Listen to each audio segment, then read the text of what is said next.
Good morning. This is KELOLAND On the Go with all you need to know in news and weather as you begin your day.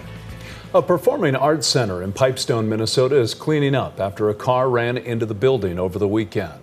Take a look at the damage. Early Saturday morning, a car hit the north side of the Ferris Grand building in downtown Pipestone, which houses the Performing Arts Center. The metal doors that were hit were installed just 2 weeks ago, funded by a grant from the Pipestone Area Community Foundation.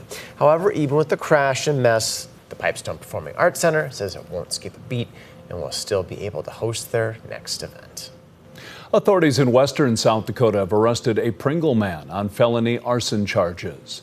31-year-old Jeremiah James Stange is being held in the Pennington County Jail awaiting his first court appearance.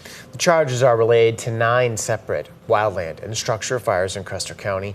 The fires happened from late August through September.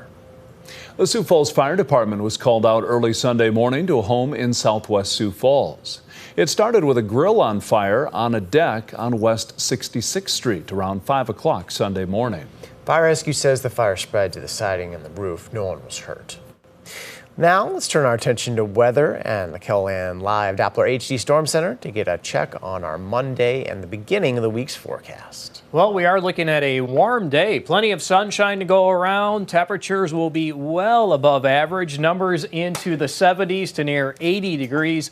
A chance for 80-degree weather today across western, maybe south central South Dakota, as we are looking at temperatures that will continue to warm as we go through Thursday, and then we'll cool a little for the weekend. More details ahead with meteorologist Brian Karstens. All right, thank you, Scott. Spearfish Canyon is a staple of the Black Hills for both visitors and locals. As each day of October passes, the colors start to change quickly and bring a new viewing experience compared to summer.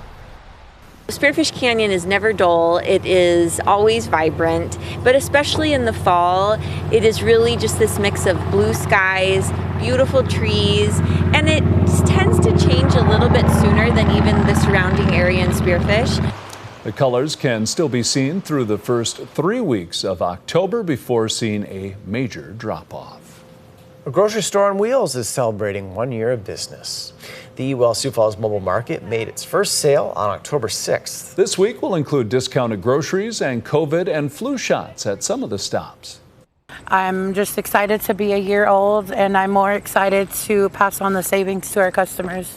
The mobile market, which is run by Sioux Falls Thrive, has served nearly 900 unique customers over its first year. A majority of them are returning shoppers. You can see a schedule of stops for this week by going to this report on our website. There is a new opportunity for artists in Mitchell to show off their talents. The Mitchell Area Council of the Arts recently opened an art alley, which they've called Creative Way. The space could bring more traffic to Mitchell's downtown. Hopefully people will come here and see it and really want to take part and participate in it so that they can get into it and maybe see what they can add and come back over and over again to see what has been added to it. And if you would like to add your own art, you can fill out a permit free of charge at the link in this report here on KELOLAND.com. Let's look at some of our top stories. Now let's get one last look at your weather with meteorologist Brian Karstens. Brian?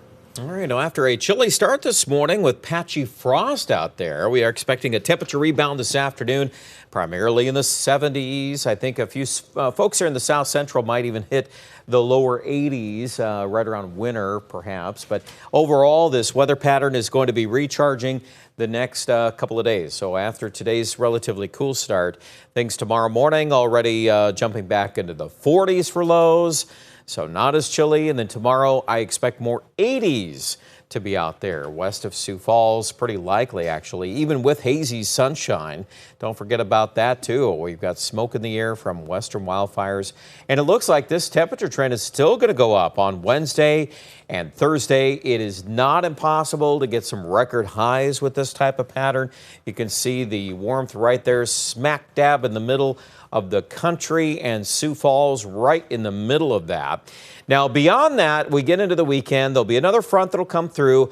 It'll probably end up impacting us a little more than this would indicate. You got to remember, in these dry cycles, you can really stretch your temperature spectrum a little bit. So you get some cold overnight lows, and then you can quickly come back and see some warmer high temperatures again. So next week, we're going to have that pivot back and forth. That's pretty typical in this type of a pattern. But all in all, not much rain in the forecast. In fact, nothing that we have, at least for organized rain chances.